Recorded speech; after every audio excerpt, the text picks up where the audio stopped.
Assalamualaikum warahmatullahi wabarakatuh. Berjumpa lagi dengan Bu Wida. Pada video kali ini, Bu Wida akan menjelaskan tentang hak, kewajiban, dan tanggung jawab. Hak apa sih hak itu? Apa saja hak itu? Hak adalah sesuatu yang harus didapatkan oleh seseorang atau sesuatu yang mutlak menjadi milik kita. Jadi hak itu adalah milik kita. Hak itu adalah sesuatu yang harus kita dapatkan, sesuatu yang kita terima. Itu hak. Hak asasi manusia adalah hak-hak dasar yang dimiliki setiap pribadi manusia sebagai anugerah Tuhan yang dibawa sejak lahir. Itu disebut hak asasi manusia. Kalau hak adalah sesuatu yang kita miliki, sesuatu yang kita terima, sesuatu yang kita dapatkan, sesuatu yang menjadi milik kita secara mutlak, atau sesuatu yang mutlak menjadi milik kita. Sedangkan hak asasi manusia adalah hak-hak dasar yang sudah kita miliki sejak lahir karena pemberian Tuhan. Itu namanya hak asasi. Kemudian contoh hak dasar atau hak yang menjadi hak asasi kita tadi, yang sejak lahir sudah kita miliki, itu adalah hak untuk hidup. Kita berhak untuk hidup. Hak untuk mendapatkan perlakuan yang baik. Jadi kayak bayi-bayi dibuang, itu kan dia sudah lahir ya, dia berhak untuk hidup loh. Kenapa dibuang ibunya? Kok tega? Padahal itu hak anaknya untuk hidup. Anaknya kan juga tidak minta dilahirkan, tapi kan Allah menghendaki. Jadi dia berhak untuk hidup. Jadi kalau banyak menemukan bayi itu pasti dirawat di panti asuhan, diadopsi, karena mereka berhak untuk hidup. Berhak untuk mendapatkan perlakuan yang baik. Nah ini kita kalau diejek, kita diperlakukan tidak baik, itu kita bisa menuntut hak kita, karena kita berhak untuk mendapat perlakuan yang baik dari siapapun, dimanapun. Hak seseorang juga dibatasi oleh hak orang lain. Artinya, kita mendapatkan hak dengan tidak mengganggu hak orang lain. Jadi di sini maksudnya kita berhak mendapatkan sesuatu tapi tidak merugikan orang lain juga. Tidak mengganggu hak orang lain juga. Karena kita dibatasi oleh hak orang lain. Jadi hak kita, tapi kita juga tidak boleh mengganggu hak orang lain. Itu namanya hak dibatasi oleh hak orang lain. Hak anak di rumah. Ini contoh hak anak di rumah. Kamu berhak mendapatkan apa sih di rumah itu? 1, mendapatkan kasih sayang dari orang tua, dari saudara. Itu hak kamu. 2, mendapatkan makan. Jangan sampai nggak dikasih makan, mate nanti ya. Jadi itu hak kamu, mendapatkan makan, diberi makan oleh orang tua, itu hak kamu sebagai anak di rumah. Kemudian mendapatkan kepercayaan, jadi dipercaya sama orang tua, sama keluarga, itu hak kamu, nggak dicurigai terus. Kemudian contoh hak anak di sekolah. Yang pertama mendapatkan pendidikan, mendapatkan ilmu dari bu guru. Nah, karena sekarang ini masih masa pandemi, jadi ilmunya, materinya secara daring, secara online. Jadi kamu tetap mendapatkan ilmu atau pendidikan. Kemudian mendapatkan perlindungan. Ini yang sering terjadi. Misalnya anak berkelahi dengan teman atau dibully teman, kamu berhak mendapatkan perlindungan. Kamu berhak lapor bu guru untuk mendapatkan perlindungan. Mendapatkan bimbingan. Ini kalau yang belum paham bisa tanya, bisa dibimbing sama bu guru. Kamu berhak mendapatkan bimbingan. Kalau biasanya kan anak ditanya sudah paham, jawabannya sudah. Padahal kamu berhak, Bu, saya belum paham. Bu, saya tanya yang materi ini tuh gimana, saya masih kesulitan. Itu kamu berhak untuk bertanya, berhak untuk mendapat bimbingan. Kemudian hak di masyarakat. Hak anak di masyarakat. Contohnya, hak untuk hidup aman. Jadi di masyarakat tuh kamu berhak untuk aman, aman dari maling, aman dari tetangga-tetangga atau teman-teman yang suka berkelahi, atau aman dari apapun, ya. Jadi kamu berhak hidup aman, berhak dihargai, dihormati. Itu hak kamu di masyarakat.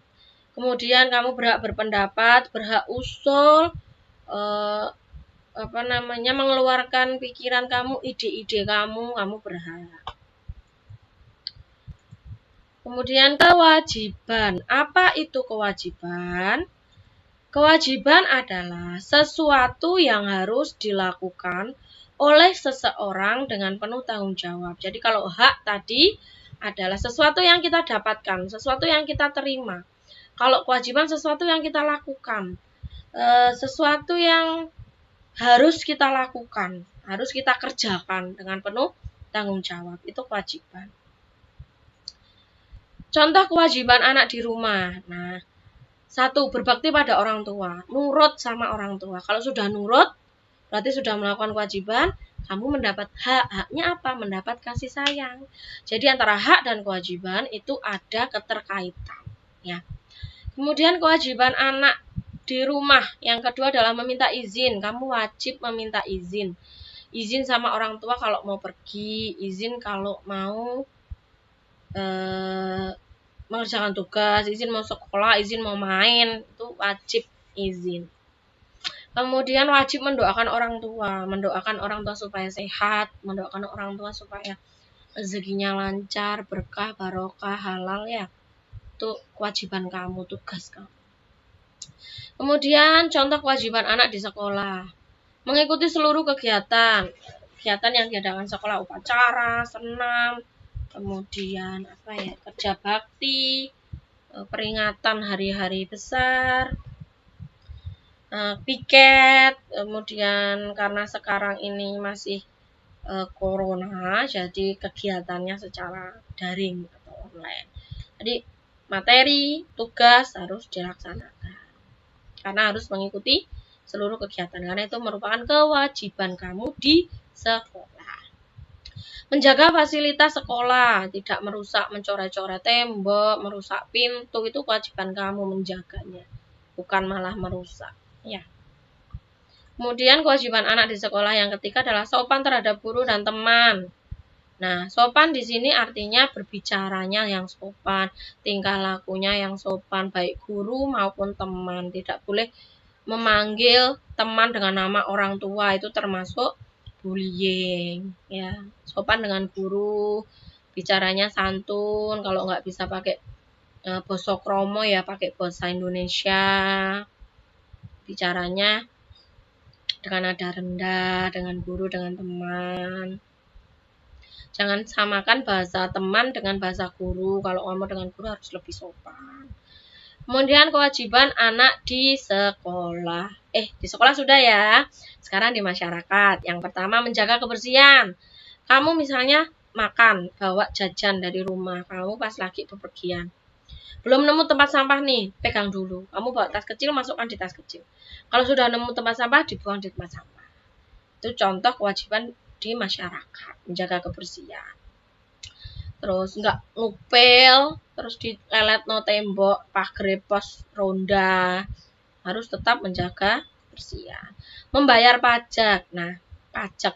Kalau yang pajak besar itu kayak pajak kendaraan, kamu belum bayar, ya. Kalau anak itu contohnya kamu makan di mana, KFC misalnya. Itu kan kamu lihat di bawah itu kan ada tulisannya pajak. Pajaknya 10%. Nah, kamu harus bayar itu, kalau enggak boleh kamu makan di situ. Jadi membayar pajak, contoh anak itu adalah ketika beli makan di restoran, itu wajib membayar pajak. Kalau udah dewasa nanti bayar pajak mobil, pajak rumah, pajak motor, ya.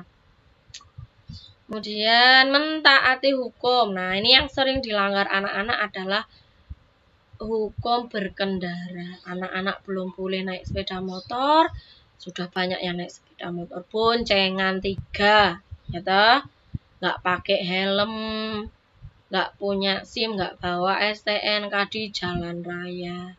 Wida sering sekali menjumpai ini laki-laki perempuan sama saja di jalan. Wida, wes nggak pakai helm, boncengan tiga, wes. Kami itu dekat dengan kematian.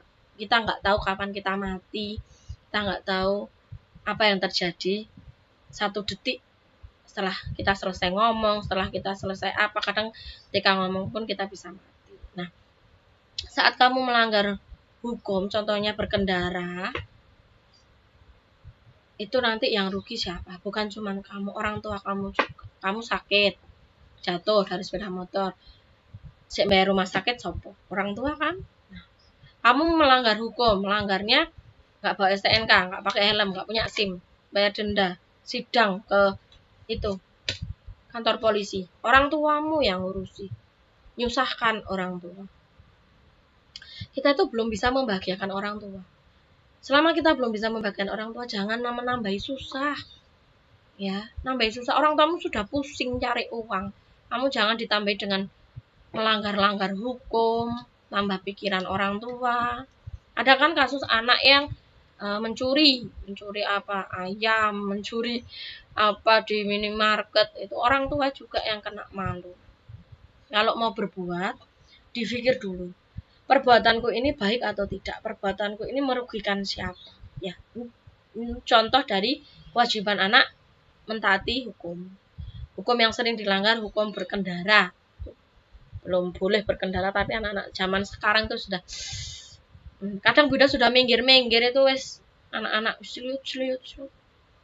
Hati-hati ya, taati peraturan. Tanggung jawab. Nah, tadi kita sudah belajar tentang hak. Hak artinya sesuatu yang kita dapatkan, sesuatu yang kita peroleh, sesuatu yang mutlak itu milik kita. Sedangkan kewajiban adalah sesuatu yang kita lakukan, sesuatu yang wajib, yang harus kita laksanakan. Itu kewajiban. Sekarang tanggung jawab. Apa itu tanggung jawab? Tanggung jawab adalah kesadaran manusia. Manusia sadar terhadap tingkah lakunya yang disengaja maupun tidak disengaja. Jadi dia sadar tanggung jawab. Oh, aku bener ya melakukan kayak gini. Oh, aku salah ya melakukan kayak gini. Itu namanya tanggung jawab. Aku bener ya aku ngene iki. Oh, aku salah ya ngene. Aku kudune ngene. Oh, aku sudah salah. Aku harus begini. Aku salah, aku minta maaf. Oh, aku gini. Tanggung jawab. Contoh tanggung jawab anak di rumah. Mengerjakan tugas atau PR, itu tugasnya orang tua atau anak-anak. Ya anak-anak. Kamu enggak pelajaran daring, mama nih sing ngerjakan. Wayahe absen, mamae sing absen. Wayahe materi, mamae sing maca. Engko wayahe tugas ngerjakno. Tapi mamae sing ngerjakno. Tulisane mamae. Aduh. Itu tanggung jawab siapa? Kamu sebagai murid. Mamamu iku di rumah iku masak tugasnya, ayah cari uang, mama juga ada yang kerja. Yang sekolah kamu yang ngerjakan ya kamu, tanggung jawab kamu kok dikasih mama, kakak, ayah. Berarti kamu tidak tanggung jawab kalau tugas PR yang ngerjakan orang lain. Berarti kamu belum bertanggung jawab. Membantu orang tua, tanggung jawab. Kita sebagai anak itu tanggung jawab kita pada orang tua itu membantu. Gak usah bantu cari uang, kita belum waktunya. Kalau sudah besar kita bantu nafkah keluarga, sudah bekerja. Kalau masih sekolah ya membantunya dengan apa? Belajar, bantu pekerjaan rumah yang ringan-ringan, nyapu, ngepel, cuci bajumu sendiri, paling tidak mandiri. Tanggung jawab di rumah, mandiri, gak didik, mau maem, ambil sendiri maemnya, mandi sendiri. Tugas belajar online, sekolah online ya pakai HP-nya sendiri. Kalau HP mama ya kalau punya HP sendiri nggak ganggu HP-nya mama. Dinyalakan sendiri laptopnya, dikerjakan sendiri mandiri, mandi sendiri, baju cuci sendiri, itu mandiri namanya. Nggak merepotkan, sudah besar ya. Tanggung jawab di sekolah sebagai siswa berarti melaksanakan piket. Nah, itu tugas kamu. Kamu wajib melaksanakan piket. Harus dengan tanggung jawab. Oh, piketku Senin. aku tak ngerjakan piket rek, aku tak piket. Karena ini sudah tanggung jawabku. Piket tak sing bersih nyapuwe. Nah, itu karena kelasku juga, kalau kotor aku susah, kalau bersih aku seneng. Jadi tanggung jawabku. Tak ngerjakan, melaksanakan piket. Belajar dengan baik itu tanggung jawab. Wes sekolah dikei sangu ambek orang tua. Tekan sekolahan mek dulinan, padahal tanggung jawab kamu di sekolah apa? Belajar, mendengarkan bu guru ketika menjelaskan. Kalau sekarang masih daring, berarti ya mendengarkan materi Bu Ida lewat video. Kalau materinya tertulis ya dibaca dengan sungguh-sungguh. Belajar dengan baik itu merupakan tanggung jawab ya. Disiplin, datang tepat waktu. Kalau sudah waktunya absen nanti. Kalau waktunya Google Meet, waktunya Zoom, waktunya video call, harus nanti disiplin waktunya. Waktunya masuk ya masuk, waktunya ngerjakan yang ngerjakan, waktunya ngumpulkan tugas sudah ditutup, sudah selesai ya harus segera dikumpulkan. Harus disiplin waktu. Tanggung jawab anak di masyarakat. 1. Mengikuti gotong royong, hemat listrik di rumah, listrik di kampung, listrik di jalan. Ya, listrik di kampung kan kayak ada itu loh, kayak perempatan kampung. Ada listrik yang dari pemerintah itu kan, yang tiang itu biasanya nanti ada yang menyalakan kan. Meminta maaf apabila bersalah. Ini kepada siapapun, tidak hanya di masyarakat, di sekolah, di rumah. Salah itu harus minta maaf, nggak usah malu. Minta maaf itu tidak merendahkan kita, justru malah membuat kita itu menjadi orang yang berjiwa besar. Karena kita minta maaf karena bersalah. Nggak salah pun kita minta maaf juga lebih baik. Daripada bertengkar, kita nggak salah, yang salah teman kita, ya sudah kita yang ngalah, kita yang minta maaf. 3. Menggunakan fasilitas umum dengan baik. Nah, contohnya fasilitas umum, pos ronda, kemudian kayak gardu yang kayak pos di kampung itu kan ada kayak yang buat nongkrong anak-anak itu biasanya.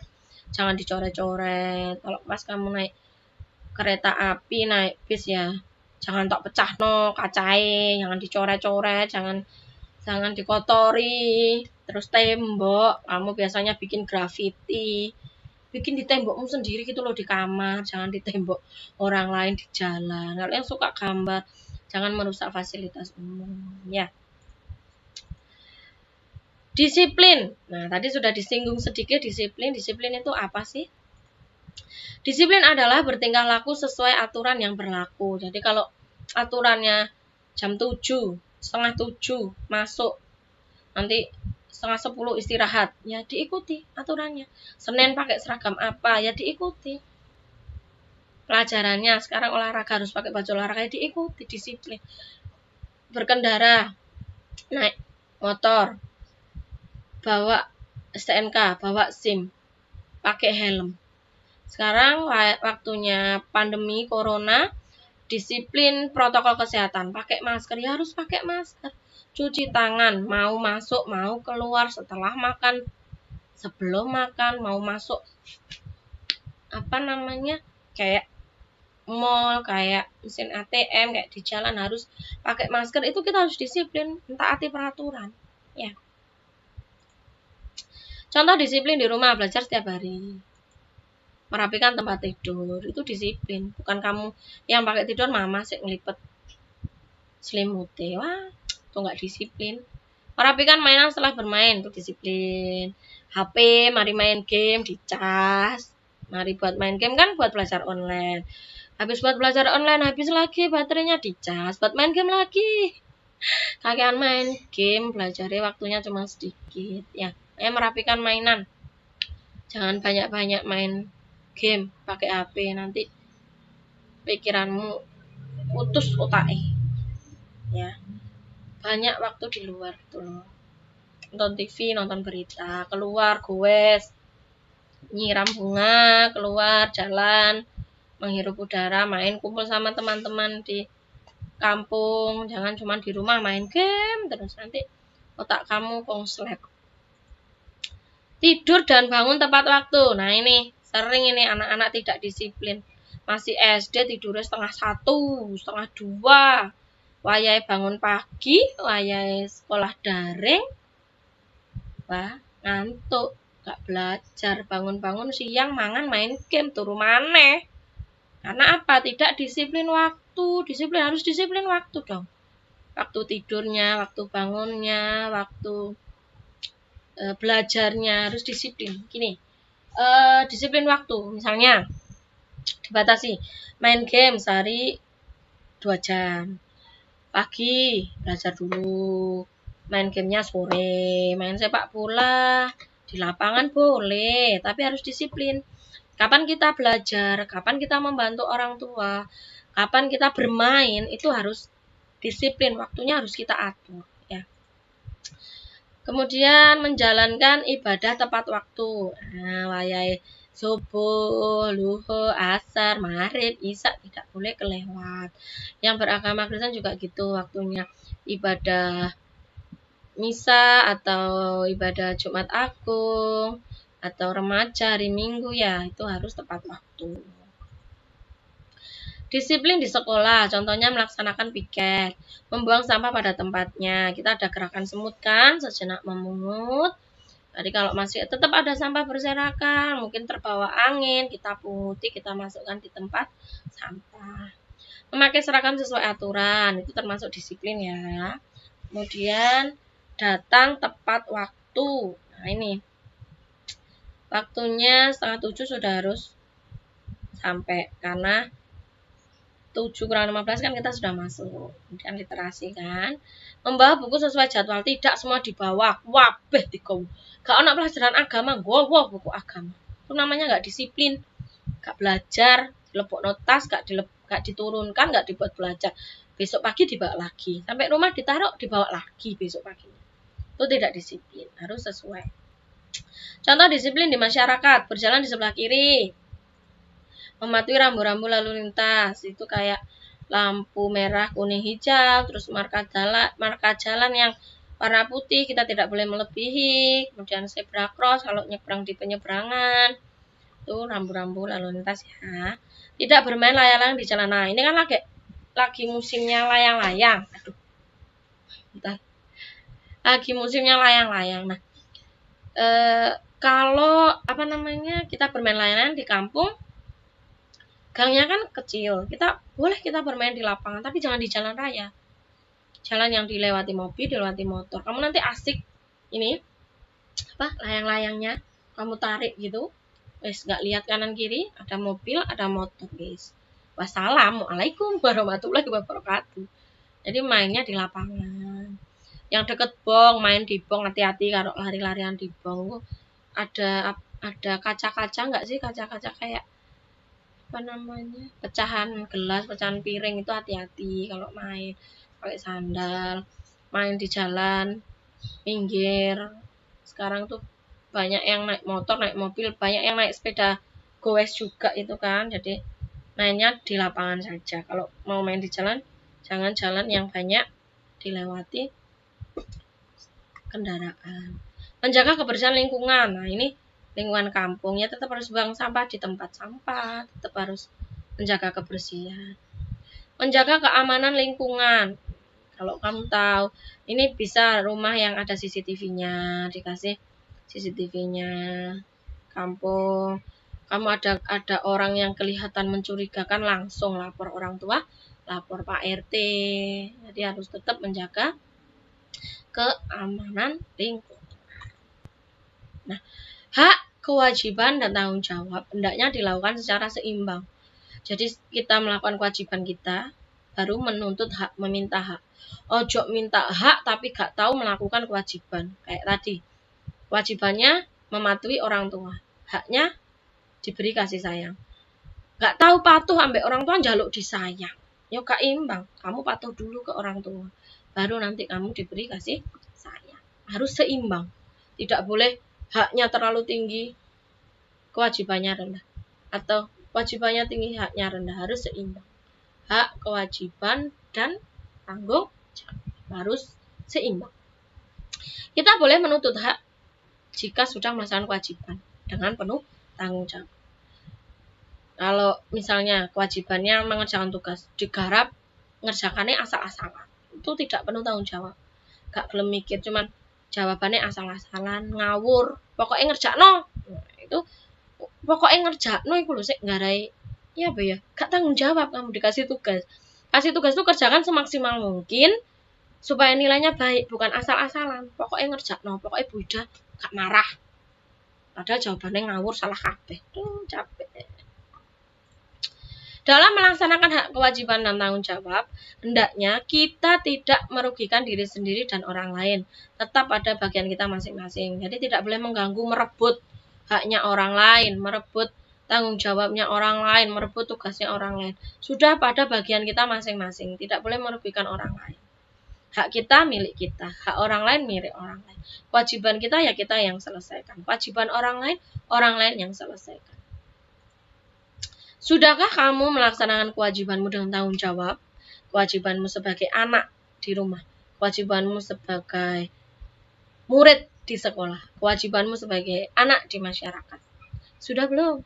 Nah, kalau belum, sekarang sudah tahu nih tugas-tugas kamu di sekolah, di rumah, di masyarakat. Nah, kalau belum melaksanakannya dengan tanggung jawab, mulai sekarang, mulai saat ini, ayo lakukan tugasmu, kewajibanmu dengan tanggung jawab.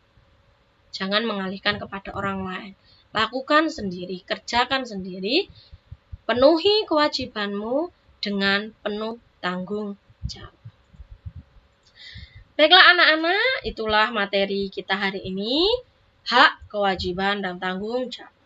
Semoga dengan video ini sebagai pengganti kita pelajaran di kelas, jadi seolah-olah Bu Ida menjelaskan seperti di kelas, semoga membuat kamu lebih paham terhadap materi.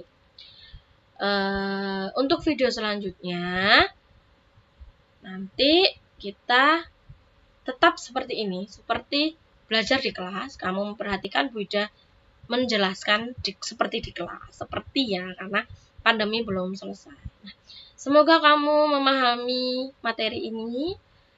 Tetap semangat belajar di rumah, kurangi main gamenya, bantu orang tua, hormati orang tua, jaga kesehatan, makan makanan bergizi, jaga imun, kemudian kerjakan tugas dengan penuh tanggung jawab. Sampai jumpa di video selanjutnya. Wassalamualaikum warahmatullahi wabarakatuh.